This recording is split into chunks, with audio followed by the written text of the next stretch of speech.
हम में से शायद ही कोई ऐसा हो जिसकी जिंदगी में टाटा का कोई न कोई प्रोडक्ट शामिल ना हो। सुबह की चाय से लेकर सड़क पर चलने वाली गाड़ियों तक ये नाम हमारी रोजमर्रा की जिंदगी का एक हिस्सा सा बन गया है। जरा 1 मिनट रुककर सोचिए, आज सुबह से अब तक क्या टाटा का कोई प्रोडक्ट आपके आसपास था?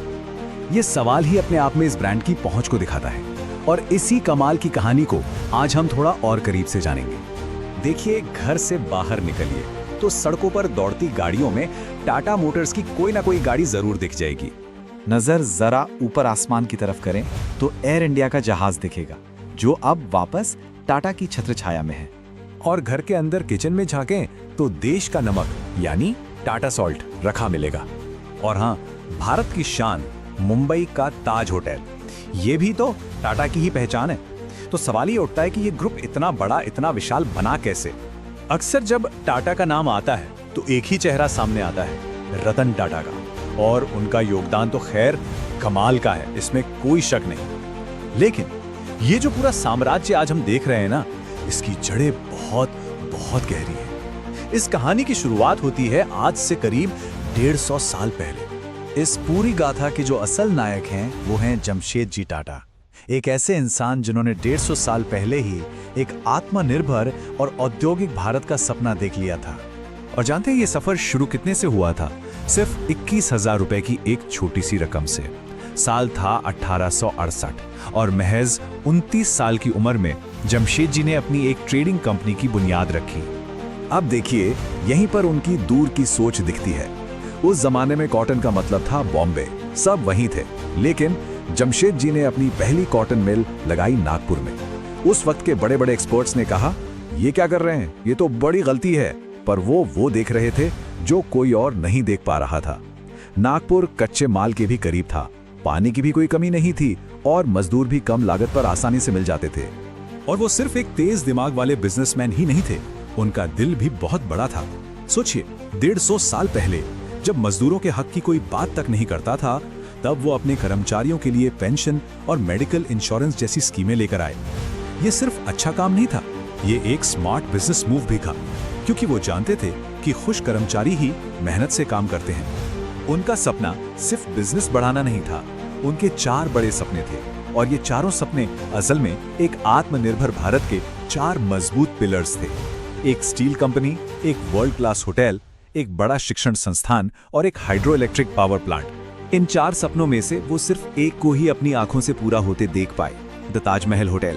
और हाँ, वो जो एक कहानी चलती है कि बदला लेने के लिए बनाया था, वो दरअसल वैसी है नहीं। ये तो बॉम्बे शहर के लिए उनका एक नायाब तोहफा था।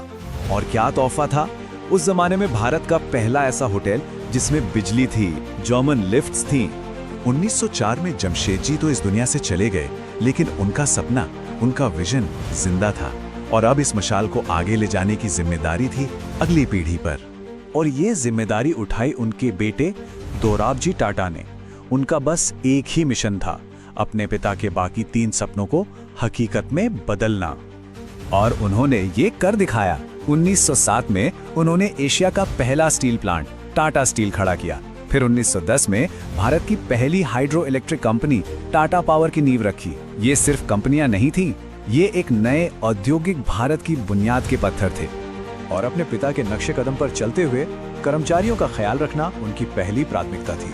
8 घंटे का वर्किंग डे, ये कॉन्सेप्ट वो तब ले आए थे जब दुनिया के कई बड़े देश इसके बारे में सोच भी नहीं रहे थे। दोराबजी के बाद 1932 में कमान आई एक और दूरदर्शी लीडर के हाथों में, JRD टाटा। और उन्होंने टाटा ग्रुप को एक नई आधुनिक उड़ान दी। JRD टाटा वो सिर्फ एक बिजनेसमैन नहीं थे, वो एक पैशनेट पायलट थे। उन्होंने ही तो भारत को पंख दिए, टाटा एयरलाइंस की शुरुआत की।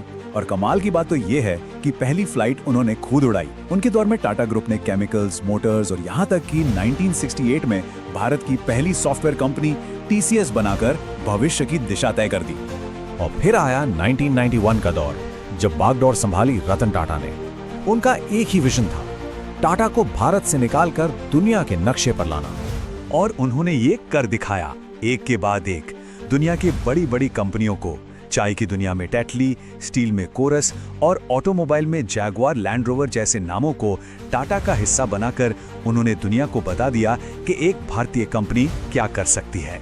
लेकिन ग्लोबल बनने का मतलब ये नहीं था कि वो अपनी जड़ों को भूल गए। उनका एक और सपना था, एक ऐसी कार बनाना जो पूरी तरह से भारतीय हो, और इसी सपने से जन्मी टाटा इंडिका, भारत की पहली कार जो सही मायनों में मेड इन इंडिया थी। तो टाटा की कहानी सिर्फ एक इंसान की कामयाबी की कहानी नहीं है, ये एक विजन की कहानी है जो एक पीढ़ी से दूसरी पीढ़ी तक चलता गया। जमशेद जी ने बीज बोया, दोराब जी ने उसे सींचा, JRD ने उसे फैलाया और रतन टाटा ने उसे दुनिया के आसमान तक पहुंचाया। ये कहानी हमें एक बहुत जरूरी बात सिखाती है। अगर एक परिवार का लंबे समय तक चलने वाला विजन और कई पीढ़ियों की मेहनत एक देश को बनाने में इतना बड़ा योगदान दे सकती है, तो सोचिए भविष्य की संभावनाएं क्या हो सकती हैं।